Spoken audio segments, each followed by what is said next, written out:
Welcome to Maplewood Cozy Mystery, a collection of short stories. Chapter 1. Welcome to Maplewood.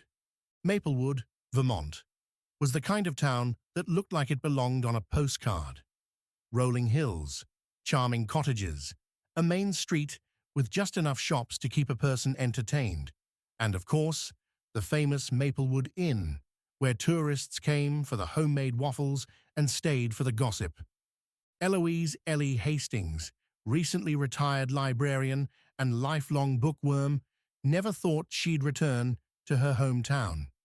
But after inheriting her Aunt Gertrude's rambling Victorian inn, she packed up her Boston apartment and moved into a life that seemed more like fiction than fact. Ellie had barely unpacked her boxes when the guests began to arrive for the annual Maple Harvest Festival. The inn was fully booked, and despite her nerves, Ellie was determined to make a good impression. Her tabby cat, Marple, supervised from various sunny windowsills. But fiction never included a dead body in the pantry. Chapter 2. The Guest Who Checked Out Early. It was a crisp September morning when Ellie discovered the body. She had woken early to prepare breakfast, humming a tune as she fetched preserves from the pantry. Instead of raspberry jam, she found the very much dead Mr. Peter Ellsworth, face down near a broken jar of pickled beets. His skin was pale, eyes wide open in surprise, and the beets stained his white shirt a gruesome red. Sheriff Tom Whitaker arrived within the hour. A tall, broad-shouldered man with silver at his temples. Tom was once the boy who loaned Ellie his Hardy Boys books in 3rd grade. "You might want to consider closing the inn for a few days," he said, scribbling in his notepad. Ellie nodded slowly, but said nothing. Her mind was already spinning. Chapter 3. A Sleuth is Born. Peter Ellsworth, a tax attorney from Connecticut, had checked in 2 days prior. He'd kept to himself, asked lots of questions about the inn's history, and complained about the Wi-Fi. No one seemed to know why he had come to Maplewood in the first place.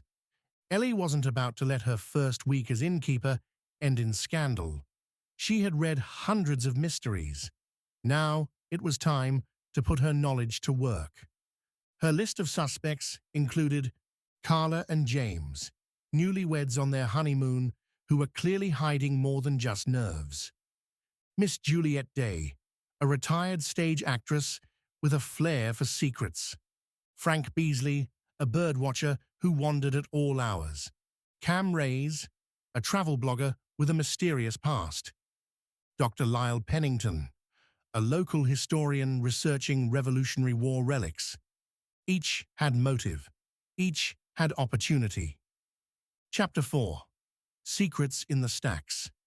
Ellie spent the next afternoon in the attic, sorting through boxes of her aunt's papers. Hidden inside a volume of Emily Dickinson was Gertrude's old journal, yellowed with age. An entry from 2 years ago caught her eye. Peter E. stopped by again. Still pressuring me to sell the North Field. Claims it's worthless, but he's too eager. Something's buried there. Ellie's heart raced. What could possibly be buried in the North Field? A trip to the town records office confirmed that Peter had submitted an inquiry for land transfer paperwork 3 weeks before his death.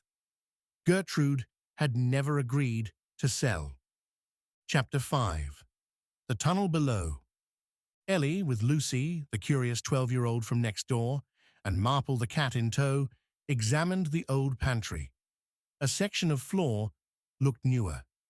With some prying and creaking, they uncovered a root cellar, and beyond that, a tunnel sealed with bricks. Theories about the Underground Railroad had persisted in Maplewood for generations, but no one had ever found proof. Could Peter have discovered something historic and valuable? Chapter 6.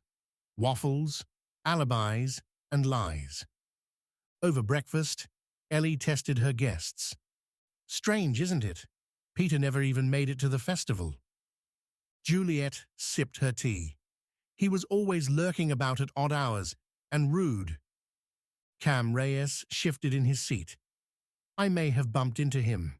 He was asking questions about structural blueprints.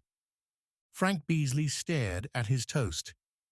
He threatened to report me to the IRS, said he knew about my deductions. Dr. Pennington's face turned gray. Ellie cornered him in the library. You knew him, didn't you? He hesitated. He found something. A map. Claimed there was silver hidden beneath this property. Said we could share it if I helped him. When I refused, he said he'd find it himself. The historian broke down. We argued. He fell. I didn't mean to. I just wanted to scare him. Chapter 7. Justice, Vermont Style. Sheriff Whitaker listened to Ellie's account with a weary nod. You always did love a good mystery, he said. Glad you're on our side. Dr. Pennington was arrested.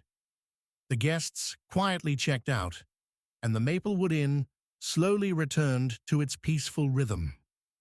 Ellie sat on the porch swing, sipping tea as Marple curled up beside her.